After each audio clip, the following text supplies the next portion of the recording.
ಎಲ್ಲರಿಗೂ ಯುವಬಂಧವರಿಗೆ ಹಿರಿಯರಿಗೂ ಅಕ್ಕನಿಗೆ ಎಲ್ಲರಿಗೂ ನನಗೆ ಮಾತಾಡಲಿಕ್ಕೆ ಅನುಕೂಲ ಮಾಡಿಸಿದ್ದಕ್ಕೆ ಇದು ಹೇಳ್ಕೊಡ್ತಾ ಇದ್ದರೆ ಮೊಟ್ಟ ಮೊದಲನೇದಾಗಿ ಸಮಾಜದ ಬಗ್ಗೆ ಇದೇ ಪ್ರಪ್ರಥಮ ಇದು ಪ್ರಪ್ರಥಮ ಆಗಿ ಮುಂದೆ ಸರಿಗೆ ಇದೇ ಥರ ಎಲ್ಲ ಒಗ್ಗಟ್ಟಿನಿಂದ ನಮ್ಮ ವೈಯಕ್ತಿಕ ಏನೇ ಸಮಾಜದಲ್ಲಿ ಏನೇ ಇದ್ರು ನಮ್ಮ ಅಣ್ಣ ತಮ್ಮರು ಬೀಗರು ಬೀಜರು ಎಲ್ಲ ರೀತಿ ನಾನು ಸರ್ಕಾರಕ್ಕೆ ಕೇಳ್ಕೊಡ್ತಾ ಇದ್ದೀನಿ. ಸಮಾಜದ ಬಗ್ಗೆ ನಾವು ಆಡ್ತೀವಿ, ಸಮಾಜದ ಬಗ್ಗೆ ನಾವು ಎಲ್ಲರೂ ಒಪ್ಪಿಕೊಂಡು ಸಮಾಜಕ್ಕೆ ಏನು ನಷ್ಟ ಆಗಿದೆ, ಏನು ನಮಗೆ ಅನ್ಯಾಯ ಆಗಿದೆ, ಏನು ನಮಗೆ ಈ ರೀತಿ ಸರ್ಕಾರದಿಂದ ನಮ್ಗೆ ಅನ್ಯಾಯ ಆಗಿದೆ, ಇದ್ರ ಬಗ್ಗೆ ದಯವಿಟ್ಟು ಎಲ್ಲರೂ ಮಾತಾಡಿ.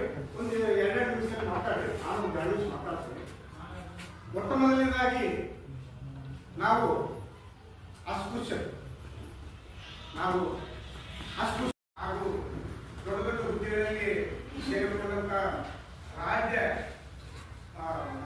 ಮತಗಳಿಗೆ ಅಲ್ಲಿ ಸಮಾಜದಲ್ಲಿ ಸೇರಿಸಿ ನಮಗೆ ಅನ್ಯಾಯ, ಅವರಿಂದ ನಾವು ಸುಧಾರಕ್ಕಾಗಲಿ ಅವ್ರನ್ನ ಹಿಂಬಾಲಿಸಿ ನಾವು ಏನಾದ್ರು ನಾವು ಪರ್ಸೆಂಟೇಜ್ ತಗೊಳ್ಳೋಕ್ಕಾಗಲಿ, ನಮ್ಮ ನೌಕರಿ ತಗೊಳ್ಳೋದಕ್ಕಾಗಲಿ, ನಮ್ಮ ಏನಾರ ನಮ್ಮದು ಸಮಾಜದಲ್ಲಿ ಒಂದು 5% ಏನು ತಗೊಳ್ಬೇಕು, 1% ತಗೋಬೇಕಂತಂದ್ರೆ ಅದು ಅವ್ರನ್ನ ಹಿಂಬಾಲಿಸಿ ನಾವು ತಗೊಳ್ಳೋದಕ್ಕೆ ಸಾಧ್ಯವೇ ಇಲ್ಲ ಅಂತ ರೀತಿ. ಆಮೇಲೆ ನಮ್ಮಲ್ಲಿ ಏನಾಗ್ತದೆ, ನಾವು ಹೆಚ್ಚು ನಮ್ಗೆ ಏನಾಗಿದೆ ಒಗ್ಗಟ್ಟು ಅನ್ನೋದಿಲ್ಲ. ಆಮೇಲೆ ನಾವು ಏನಾರ ಒಂದು ಇದು ಮಾತಾಡಿದ್ರೆ ನಾವು ಮಾತಾಡೋದು, ಆಮೇಲೆ ನಮಗೆ ಸವಲತ್ತು ತಗೊಳ್ಳೋದು ಅನ್ನೋದು ನಮ್ಗೆ ಆ ಒಂದು ಸ್ವಲ್ಪ ಪರಿಣಾಮಗಳು ಕಡಿಮೆ ಆಗಿರೋದು. ಅದಕ್ಕೆ ದಯವಿಟ್ಟು ಇನ್ಮೇಲಿಂದ ನಾವೆಲ್ಲರೂ ಒಗ್ಗಟ್ಟಾಗಿ ನಾವು ಆ ಒಂದು ದಿಕ್ಕಡೆ ಎಲ್ಲರೂ ಸೇರಿ ಸಮಾಜಕ್ಕೆ ಏನು ನಷ್ಟ ಆಗಿದೆ ಆ ಗರಿಷ್ಠ ಸಮಾಜದಿಂದ ತೆಗಿಬೇಕು. ಮೊದಲನೇದು. ಎರಡನೇದು